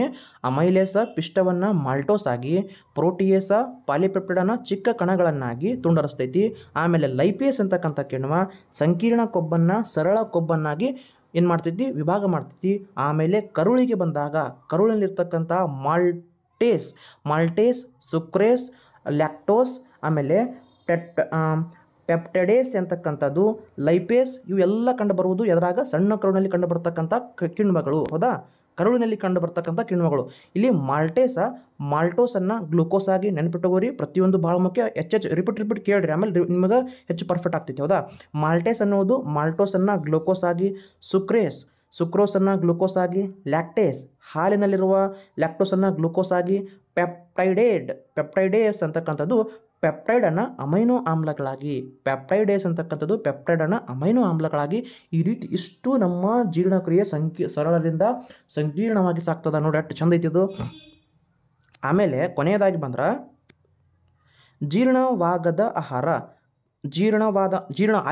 ಜೀರ್ಣವಾದಂತಹ ಆಹಾರದ ಕಣಗಳು ಹೀರಿಕೆಯ ಮೂಲಕ ಸರ್ ಇದು ಎಲ್ಲಿ ಹೀರ್ತಾವ್ರಿ ಲಾಸ್ಟಿಗೆ ಅಂತಂದ್ರೆ ಸಣ್ಣ ಕರುಳಿನಲ್ಲಿರ್ತಕ್ಕಂಥ ವಿಲೈಗಳ ಮೂಲಕ ಹೇರಲ್ಪಡ್ತಾವ. ಭಾಳ ಮುಖ್ಯ ಕ್ವಶನ್ ಆಗೈತಿ. ಹೀರಿಕೆ ಸಣ್ಣ ಕರುಳಿನಲ್ಲಿರ್ತಕ್ಕಂಥ ಬೆರಳಿನಂಥ ರಚನೆಗಳಾದ ವಿಲೈಗಳ ಮೂಲಕ ಆಗುವುದು. ಪಚನವಾಗದ ಅಂದ್ರೆ ಈಗ ಎಷ್ಟು ಆಹಾರ ನಮಗೆ ಬೇಕು ಅಷ್ಟು ನಮ್ಮ ದೇಹ ಈ ಎಲ್ಲ ನಾನು ಹೇಳ್ಕೊತ ಬಂದೆಲ್ಲ ಎಲ್ಲ ಪ್ರಕ್ರಿಯೆಗಳ ಮೂಲಕ ಪಚನ ಮಾಡ್ತಿದ್ದಿ. ಪಚನವಾಗದ ಆಹಾರ ಪರಿಚಲನಾಂಗದ ಸಹಾಯದಿಂದ ದೇಹದ ಎಲ್ಲ ಅಂದ್ರೆ ಪಚನವಾಗಿದ್ದು ಎಲ್ಲ ದೇಹಕ್ಕೆ ಸರಬರಾಜು ಆಗ್ತೈತಿ. ಇನ್ನು ಪಚನವಾಗದು ಗುದದ್ವಾರದ ಮೂಲಕ ಏನಾಗ್ತೈತಿ ಹೊರಗೆ ಹೋಗ್ತದ ಹೌದಾ. ನೋಡ್ರಿ ವಿಲೈಗಳ ಮೂಲಕ ಆಗುವುದು ವಾದಂತಹ ಆಹಾರ ಪರಿಚಲನಾಂಗದ ಸಹಾಯದಿಂದ ದೇಹದ ಎಲ್ಲ ಭಾಗಕ್ಕೂ ಆಗ್ತೈತಿ. ಪಚನವಾಗದ ಆಹಾರ ದೊಡ್ಡ ಕರುಳನ್ನು ಸೇರ್ತದ. ದೊಡ್ಡ ಕರುಳನ್ನು ಸೇರಿ ಅಲ್ಲಿ ನೀರು ಅಲ್ಲಿ ಏನಾಗ್ತೈತಿ, ಮಲದಲ್ಲಿರ್ತಕ್ಕಂಥ ನೀರು ದೊಡ್ಡ ಕರುಳಿನಲ್ಲಿ ಹೀರಿಕೆಯಾಗಿ ಗುದದ್ವಾರದ ಮೂಲಕ ವಿಸರ್ಜನೆ ಆಗ್ತೈತಿ. ಅಂದ್ರೆ ಯಾವುದು ನಮಗೆ ದೇಹಕ್ಕೆ ಬೇಡ ಅದು ಏನು ಆಗ್ತೈತಿ, ಲಾಸ್ಟಿಗೆ ಗುದದ್ವಾರದ ಮೂಲಕ ಹೊರ ಹೋಗ್ತೈತಿ. ಇಷ್ಟು ನಮ್ಮ ಆಹಾರ ಜೀರ್ಣಕ್ರಿಯೆ. ಇದರ ಮ್ಯಾಗ ಒಂದು ಫಿಕ್ಸ್ ಕ್ವಶನ್, ಅದಕ್ಕೆ ಒಂದು ಚಾಪ್ಟರ್ನ ರಿವೈಸ್ ಮಾಡಿದೆ. ಈ ರೀತಿ ಶಾರ್ಟ್ ಆಗಿರ್ತಕ್ಕಂಥ ನೋಟ್ಸ್ ಮಾಡೋದ್ರಿಂದ ಏನಾಗ್ತೈತಿ, ನಮಗೆ ಬೇಗ ರಿವಿಷನ್ ಮಾಡೋಕೆ ಹೆಲ್ಪ್ಫುಲ್ ಆಗ್ತದೆ. ನೋಡಿರಿ ಎಷ್ಟು ಚೆನ್ನಾಗೈತಿ ನಮ್ಮ ಪಚನಾಂಗದ ಕ್ರಿಯೆ. ಒಂದು 2 ಅಥವಾ 3 ನಿಮಿಷನಾಗ ಒಂದು ಚಾಪ್ಟರ್ ನೋಡ್ಕೊಂಬಿಟ್ಟು ಅಂದ್ರೆ ರಿವಿಷನ್. ಯಾಕೆ ಇಷ್ಟು ಸ್ಪೀಡ್ ಹೇಳೋದಂದ್ರೆ ಈಗಾಗಲೇ ಓದೇ ಇರ್ತೀರಿ, ತಮಗೆ ಈಗಾಗಲೇ ಮಾಹಿತಿ ಗೊತ್ತೇ ಇರ್ತದೆ. ಆ್ಯಸ್ ಇಟ್ ಈಸ್ ರಿವಿಷನ್ ಅಷ್ಟೇ. ಓಕೆ, ಹೈಡ್ರೋಕ್ಲೋರಿಕ್ ಆಮ್ಲ, ಪೆಪ್ಸಿನ್, ಲೊಳೆ ಅಂತಕ್ಕಂಥದ್ದು ನಮ್ಮ ಜಠರ ಇದು ಹೊಟ್ಟೆಯಾಗ ಬರ್ತಕ್ಕಂಥದ್ದು. ಹೌದಾ? ಕ್ವಶನ್ ಏನಕ್ಕೆ ಈ ಒಂದು ಕ್ವಶನ್ ಸಲುವಾಗಿ ಅಷ್ಟೆಲ್ಲ ಜಠರಕ್ಕೆ ಸಂಬಂಧಪಟ್ಟಂತೆ. ಓಕೆ, ಸರಿ ಐತಿ. Next question.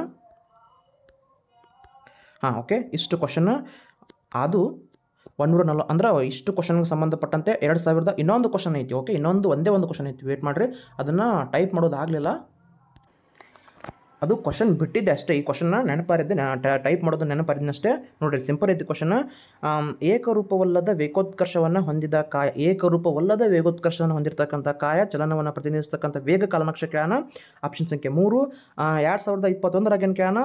ಇದು 2ನೇ ಆಪ್ಷನ್ ಕ್ಯಾನ. ಸ್ಥಿರ ವೇಗಕ್ಕೆ ಸಂಬಂಧಪಟ್ಟಂತೆ ಕ್ಯಾನ. ಸ್ಥಿರ ವೇಗಕ್ಕೆ ಸಂಬಂಧಪಟ್ಟಂತೆ ಯಾವುದಾಗ್ತೈತಿ, ಆಪ್ಷನ್ ಸಂಖ್ಯೆ 2 ಆಗ್ತೈತಿ. ಈಗ ಸಿಂಪಲ್ ಆಗಿರ್ತಕ್ಕಂಥ ಕ್ವಶನ್, ಇದೊಂದು ಬಿಟ್ಟಿದ್ದೆ ಅಷ್ಟೇ. ಅದಕ್ಕೆ ಇದನ್ನು ವಾಪಸ್ ತೊಗೊಂಡೆ ಕ್ವಶನ್ ಪೇಪರ್ ಮೂಲಕ ಫೋಟೋ ಹೊಡ್ಕೊಂಡು ಮತ್ತೆ ತಂದಿಲ್ಲಿಗೆ. ಓಕೆನಾ? ಸರಿ.